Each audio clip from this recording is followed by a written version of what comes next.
Hey everybody. As you know, during November I was on tour with the USA military team. We went to the UK, they played the British Army and the RAF. I documented that. Check out the Instagram feed for a lot of content. Also our YouTube channel, we have stuff there too. Really enjoyed it. It was great. Met a lot of interesting guys, reacquainted with some guys that I knew but hadn't talked to in a long time. And here's a little bit insight into one of them, and that would be Brian Bitter, called Butters, 47 years old. Somebody you might look at the lineup and say, some 47-year-old prop, what is he going to bring to the table? Well, he brought a lot. First of all, he showed up in incredible shape. He earned his way onto the 23 to play the Army. Emotionally, he was just super positive. So we're going to, and just to show what people thought about him, this is the reaction when his jersey was presented for the British Army game. Number 18, Butters.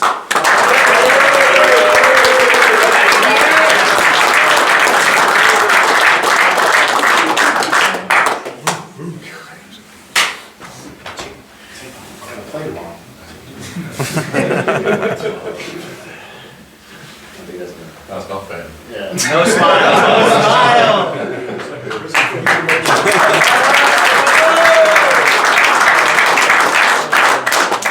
Yeah, so that's pretty cool, right? And so we're gonna I talked to Brian a couple of times, once in a group setting and once individually, really after I got to know him a little bit better. I'll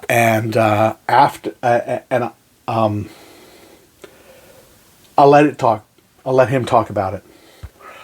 But it's kind of really, really interesting person. And I hope as you see what he has to say, you'll find him as interesting as I found him.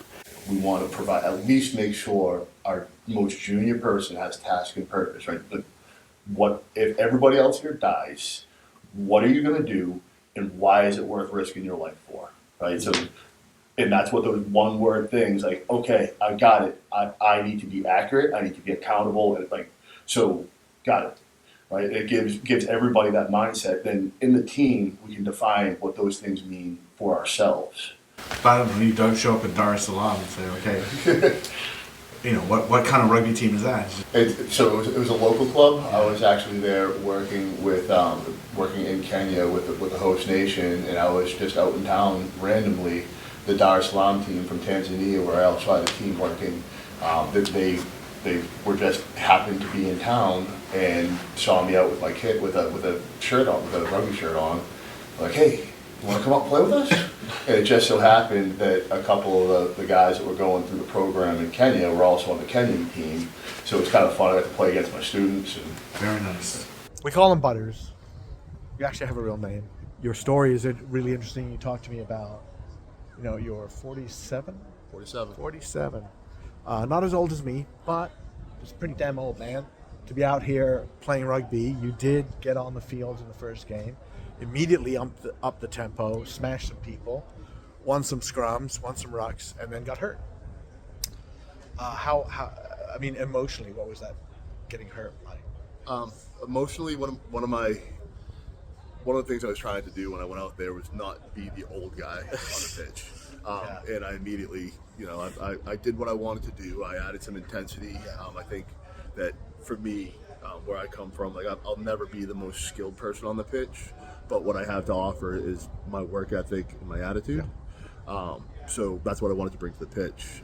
When I hurt myself, the immediate thing that ran through my head is, holy shit, this is the last time we're going to get to play rugby. Right. My leg went numb, and there was bony protrusions coming out of my groin area.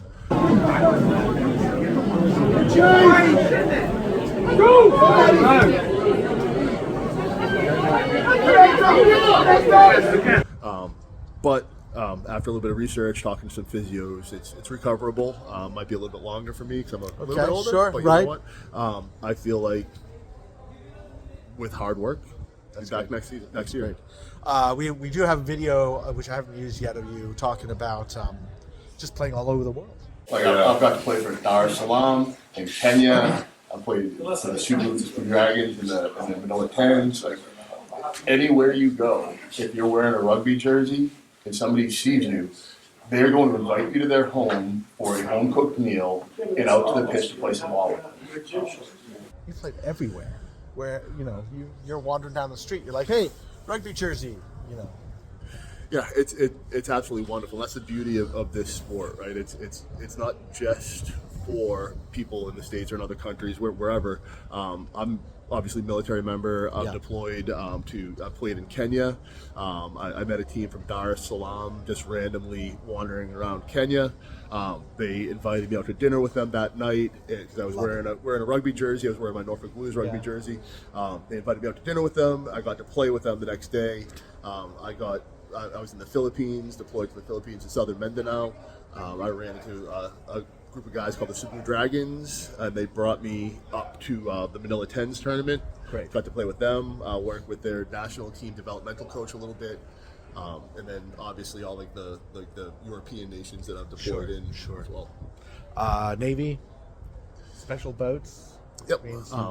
So Drive boats really fast. yes, I get every 5-year-old kid that grew up near the water's dream job. Yeah. Drive fast boats, shoot big guns, Yeah. and get to help people. Yeah, excellent. And then you retired from that, kind of stopped playing rugby all at the same time, and maybe you needed to ease off the rugby or something. That's tough to give up both of those at the same time. Yes, it sure is. It's an identity crisis. So I was when I retired, and I started to think, like, who is Butters if not a boat guy and a rugby player? Then one of my best friends, Doc Irie, suffered a season-ended injury with a torn Achilles, and he had the grace to reach out to the coaches and recommend me as a replacement. And then I had several other coaches and people that I've worked with through the years that were kind enough to support me in that endeavor. And then Mark Drown and Coach Clark took a chance to bring me out. Well, they're pretty happy about it. Me too. Yeah. You enjoy yourself? I've had probably the best time in my military career here this week. Yeah. All these young guys, you impart any wisdom to the young guys? So I've been for me, it's just about mental toughness and understanding. I think we've got some really high-level rugby players on this team. We've got professional rugby players here all around. We know what to expect from them. Yeah. It's the Joe Nobodies that are going to make the difference out here on the pitch today.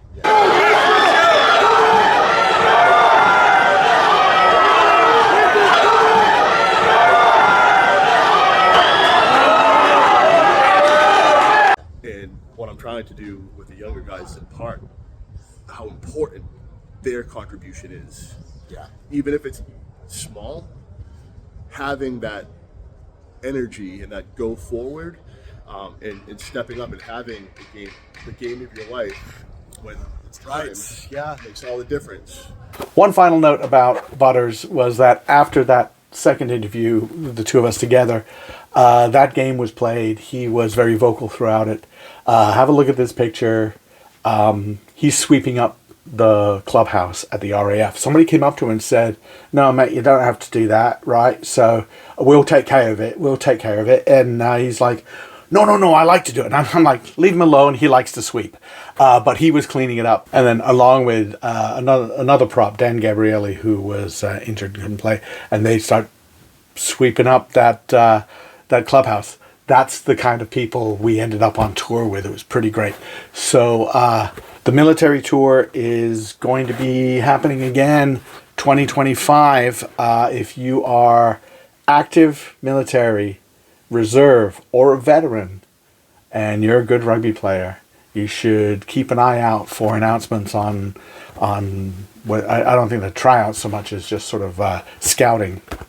But you got to get on that tour because it's a lot of fun. Guys had a great time and they played great. And I think as that tour program keeps growing, we're going to see greater and greater things. And we're going to see more and more people who are pretty special, like Butters, playing some rugby for the USA military. This video is brought to you by Next Phase Rugby, which is an app that allows high school rugby players to connect with college rugby programs around the country. Those programs can be school supported, club, all kinds of different ones. 450 are already on the app, and thousands of collegiate hopefuls are also on the app. Download the app if you're a college, or if you are a high school player looking for a college, go to nextphaserugby.com. There's a discount code for the premium level for high school players at the bottom of the screen. And good luck with your college search. It's also brought to you by USA Rugby Foundation, which is an organization that supports grassroots rugby around the country, and your donation can help build this great game of ours. Also brought to you by Irish Rugby Tours. Touring is a great way to expose your players to the global nature of rugby. Go to Irish Rugby Tours. They don't just do Ireland. They do all kinds of different countries: Spain, Portugal, New Zealand, South Africa, the UK. That's just a smattering of what they can do for you. Go to irishrugbytours.com. And this video is also brought to you by Panther Rugby Academy, providing elite playing and training opportunities for players throughout the South and a more extended version of the South. Panther Rugby Academy, check them out.